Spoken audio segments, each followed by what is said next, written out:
नमस्कार दोस्तों। सर प्रणाम। सर प्रणाम। आज एनसीईआरटी आंदोलन के बारे में मैं बात करने जा रहा हूं कि एनसीईआरटी यूपीएससी में क्यों इतना महत्वपूर्ण है और इसको पढ़ते समय क्या गलतियां हो जाती हैं। जी सर, यही तो जानना था।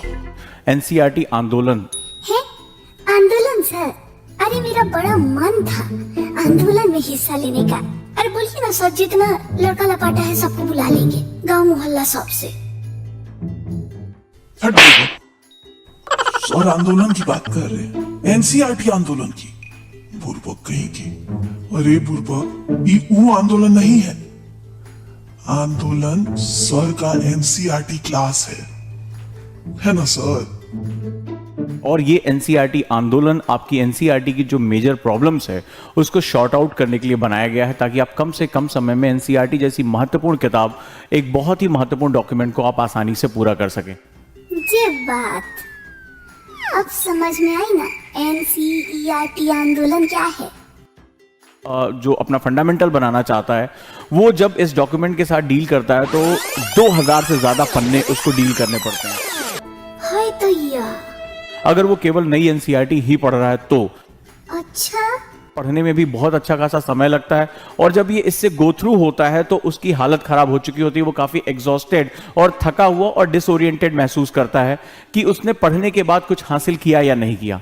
सही कह रहे हैं सर। दूसरी गलती होती है जब हम स्टूडेंट शुरुआत करते हैं तो वहां पर वो बेसिक मैथोलॉजी के साथ चलना शुरू करते हैं, यानी उसके साथ तुरंत नोट्स बनाना शुरू करते हैं। गुरुजी, हमारे साथ भी ससुरा यही होता है। बिल्कुल सही कह रहे हैं।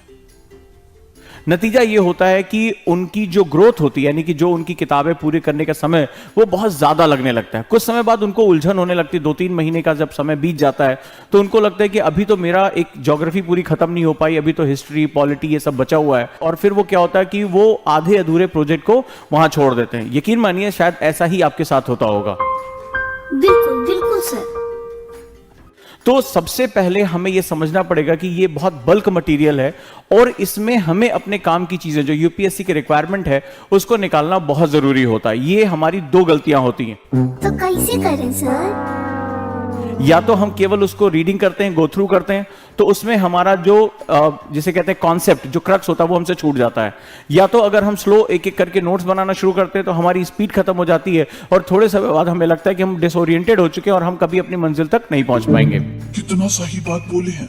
कि दूसरी सबसे बड़ी गलती क्या होती है, यदि हम बात करें तो जब हम एनसीईआरटीज पढ़ रहे होते हैं तो हमें यह नहीं पता होता है कि यूपीएससी इसमें से क्या क्वेश्चन हमसे पूछने जा सकता है या इसको पजल बेस्ड क्वेश्चन में कैसे कन्वर्ट कर सकता है। यानी वो अलग अलग चैप्टर को जोड़कर एक इंटरडिसिप्लिनरी क्वेश्चन यानी अंतर विषय क्वेश्चन का वो निर्माण करता है।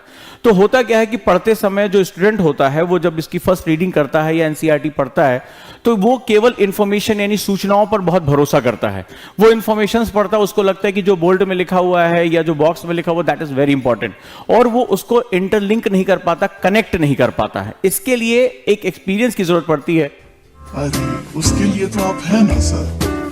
आपको बीटीएल आना चाहिए, यानी बिटवीन द लाइन, यानी कि जो वो कह रहा है उसका भावार्थ क्या होगा, उसको अप्लाई कैसे करेंगे, उसको क्वेश्चन के साथ जोड़ेंगे कैसे, 6ठी क्लास की एनसीईआरटी और 9वीं क्लास की एनसीईआरटी के कॉन्सेप्ट को आपस में कैसे इंटरलिंक करके उसके ऑप्शंस का निर्माण किया जा सकता है, और इस पूरी अधूरी और बिखरी हुई जानकारी को एक जगह लाकर कंसोलिडेट कैसे किया जाता है, यह सबसे इंपॉर्टेंट होता है। बिल्कुल सही सर। उनके लिए बीटीएल यानी बिटवीन द लाइंस और कॉन्सेप्ट मेकिंग प्रोसेस सबसे इंपॉर्टेंट होता है, रादर देन कि हम केवल इंफॉर्मेशंस पढ़ें, अपने आप से कहें कि आज मैंने 50 पेज पढ़ लिया या मैंने 60 पेज पढ़ लिया। सर कितना टाइम वेस्ट होता है। यानी आप अपने टाइम को क्वांटिटेटिव से ज्यादा क्वालिटेटिव करने की कोशिश करेंगे। समझ गए गुरुजी। आप मात्रात्मक कितने अपने पेजेस पढ़े that is not very important. आपने जो पेजेस पढ़े उसमें बिटवीन द लाइन यानी उसके जो मतलब है, उसके जो भावार्थ है, वो आपको कितना समझ में आया, और क्या आप जब यूपीएससी क्वेश्चन देगा तो उस इंफॉर्मेशन को आप अप्लाई कर सकते हैं या नहीं कर सकते, that is a very very important concept. बिल्कुल सही सर।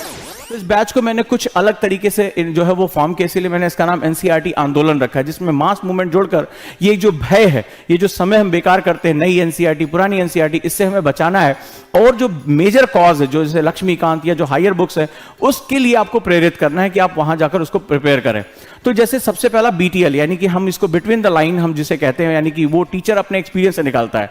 उसके लिए आपको कम से कम यूपीएससी का पैटर्न पता होना चाहिए, क्वेश्चंस पे आपकी कमांड होनी चाहिए कि किस तरह से क्वेश्चन अपना नेचर चेंज कर रहे हैं 2011 से पहले, 2011 के बाद, रिसेंट में पजल बेस्ड क्वेश्चन का क्या ओरिएंटेशन है, तो उसके लिए हम पूरी रिसर्च करते हैं। तो बीटीएल वहां से निकल कर आता है। तो एनसीईआरटी कैसे ज्वाइन करें सर? ज्वाइन करने के लिए दिए गए नंबर पर कॉल करें, साइट विजिट करें। And now we are in old Rajendra Nagar. इसका फीस कितना है?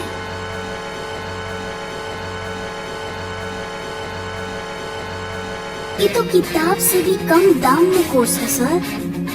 दूसरा LWMI नोट्स। अब सवाल है कि मैंने पढ़ भी लिया और मेरे नोट्स बनाने में इतना मोटा जो है नोट्स बना, तो इसके लिए मैंने एक मेथड डेवलप किया LWMI, less word more information. मैं इसकी वीडियो भी जो है डाल चुका हूं। तो LWMI नोट्स कैसे बनाते हैं वहां पर मैं बहुत फोकस करता हूं। और LWMI बेस यानी कि आपके जो नोट्स होंगे वो आपकी कॉपी में हमेशा के लिए तैयार हो जाएंगे, आपको दोबारा कोई नोट्स बनाने की जरूरत नहीं पड़ेगी। इसके साथ साथ क्रक्स नोट यानी PDF फॉर्मेट में आपको सपोर्टिव नोट्स दिए जाएंगे, ताकि आपको एलोबरेटिव स्टडी करनी है तो भी आप उसके थ्रू गो थ्रू हो सकते हैं। आपके फीस में ही ये सारी सुविधा आपको मिलेगी स्टेप बाय स्टेप।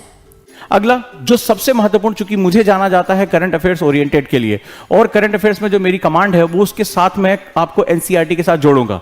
एनसीईआरटी चूंकि 2005 के फ्रेमवर्क पर बनाई गई है, तो उसमें बहुत सा अपडेटेड मटेरियल मिसिंग है। जी सही कह रहे हैं सर। शुरू किया मैंने आंसर राइटिंग, यानी आप एनसीईआरटी को बेस बनाकर अपनी जो मेंस की आंसर राइटिंग है उसको भी कर सकते हैं। तो ये पूरा एक बोनेंजा है, पूरा एक आंदोलन है। आंदोलन में जिन्होंने अभी तक मूड नहीं बनाया वो जरूर इसके साथ जुड़े। बैच बाइलिंगुअल है, हिंदी और इंग्लिश दोनों में। कंटेंट हिंदी इंग्लिश में अलग अलग है, टेस्ट हिंदी इंग्लिश के अलग अलग हैं। सबसे बड़ी बात ये ऑनलाइन क्लास है, लाइव क्लास है, VOD भी। अगर आप लाइव नहीं देख पाते हैं तो वीडियो ऑन डिमांड पे भी आप इसको देख सकते हैं, राइट। और सबसे बड़ी बात है आपकी कॉपियां चेक होंगी, जो भी हम आपको टास्क देंगे, आपकी वैल्यू एडिशन की उसमें आपको क्या इंप्रूवमेंट करना है, तो इसको मत छोड़िएगा। नहीं छोड़ेंगे सर। इसमें जुड़कर आप एडमिशन ले सकते हैं। और ये आंदोलन मैं आपको समझता हूं कि बहुत ज्यादा समय बचाएगा, एनर्जी बचाएगा, आपको बहुत ओरिएंटेड करेगा। ये मौका फिर दोबारा इतनी जल्दी नहीं मिलने वाला है। सनी हम तो एडमिशन ले लिए हैं, इस नंबर पे तुम भी कॉल करके एडमिशन ले लो। चलो। हेलो जी, हमको एडमिशन लेना है। यस, उजांग IAS अकेडमी आपकी पूरी सहायता करेगा। ज्यादा जानकारी के लिए कॉल करें 8750711100/22/33/44।